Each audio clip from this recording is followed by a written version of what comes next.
కాళేశ్వరంపై న్యాయ విచారణ ముమ్మరంగా సాగుతుంది. Commission chairman justice PC Ghosh విచారణలో వేగం పెంచారు. అందులో భాగంగా ఈఎన్సీలను విచారిస్తున్నారు. ఈఎన్సీ అనిల్ కుమార్ నీటిపారుదల శాఖ అధికారులపై ఆయన ప్రశ్నల వర్షం కురిపించారు. వారి నుంచి ఆయన వివరాలను రాబడుతున్నారు. ప్రస్తుతం ఈఎన్సీతో పాటు మాజీ engineer in chief Muralidhar Rao సైతం విచారణకు హాజరయ్యారు.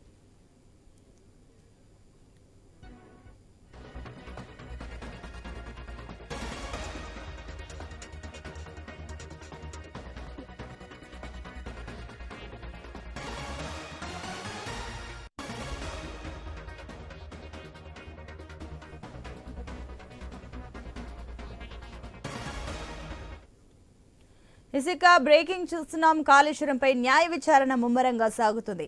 Commission chairman justice PC Ghosh విచారణలో వేగం పెంచారు.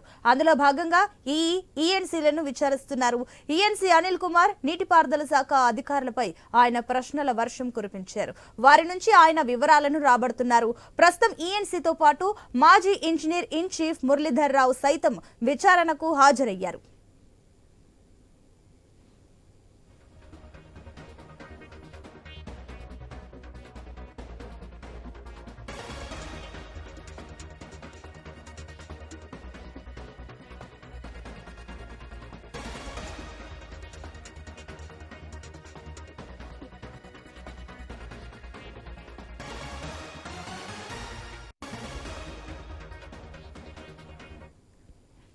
కాళేశ్వరంపై న్యాయ విచారణ ముమ్మరంగా సాగుతుంది. Commission chairman justice PC Ghosh విచారణలో వేగం పెంచారు. దీనికి సంబంధించి మరిన్ని డీటెయిల్స్ మా స్పెషల్ కరెస్పాండెంట్ సునీల్ అందిస్తారు. Yes Sunil, over to you.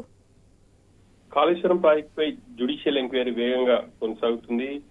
PC Ghosh గత 2 రోజులుగా ఆయన ఇటు సుందిల్లా, అన్నారం 2 బ్యారేజ్లను సందర్శించారు. అక్కడ ఉన్నటువంటి వాస్తవ పరిస్థితులను తెలుసుకున్నారు. తన టెక్నికల్ టీమ్ తో ప్రాజెక్టు సంబంధించి పూర్వపరాలన్నీ కూడా సేకరించారు. ఈ రోజు కాళేశ్వరం ప్రాజెక్ట్ లో భాగంగా పనిచేస్తున్నటువంటి 3 ఈలను కమిషన్ ముందు హాజరు కావాలని నోటీసులు ఇచ్చారు. వాళ్ళు కమిషన్ ముందు హాజరయ్యారు. ఆ విచారణ అయితే కొనసాగుతా ఉంది. ఆ విచారణలో పలు కీలక అంశాలు అధికారుల నుంచి తెలుసుకునే ప్రయత్నం చేస్తున్నారు. ముఖ్యంగా ప్లానింగ్, డిజైనింగ్ లో తో పాటు కన్స్ట్రక్షన్ లో ఉన్నటువంటి లోపాలు కావచ్చు, లేకపోతే అంతకు ముందు కన్స్ట్రక్షన్ సమయంలో ఏమైనా సమస్యలు తలెత్తాయా అన్న వివరాలను కమిషన్ సభ్యులు ఈ రోజు అధికారుల నుంచి తెలుసుకోబోతున్నారు. మరి కొద్ది రోజుల్లోనే ఈ కమిషన్ ప్రభుత్వానికి కూడా ఒక నివేదిక ఇవ్వబోతుంది. కాబట్టి ఆ నివేదిక కొంత పూర్తి స్థాయిలో కసరత్తు చేస్తున్నారనే చెప్పాలి. ఇప్పటికే పిసి ఘోష్ ఆయన ఇటు ఇరిగేషన్ ఉన్నతాధికారులతో సమావేశమయ్యారు. పలుమార్లు సమావేశమై ఆ కాళేశ్వరం ప్రాజెక్టుకు సంబంధించిన వివరాలన్నింటినీ కూడా తెలుసుకున్నారు.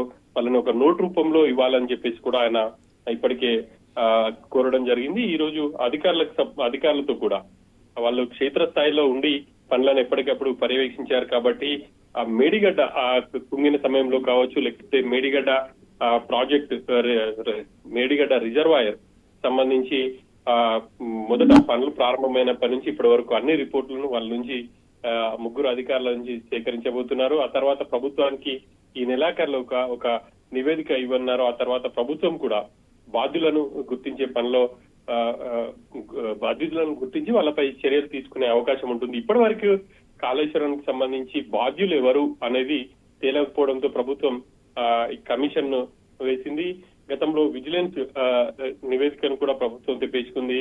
ఆ తర్వాత ఎన్డీఎస్ఏను కూడా ప్రాజెక్టుకు సంబంధించి ఎటువంటి లోపాలకు సంబంధించి కావచ్చు, ఆ తర్వాత కుంగిన ప్రాజెక్టు దగ్గర ఎటువంటి నిర్మాణాలు చేపట్టాలి అన్న అంశాలను కూడా ఎన్డీఎస్ఏ నుంచి రిపోర్ట్ తెప్పించుకుంది.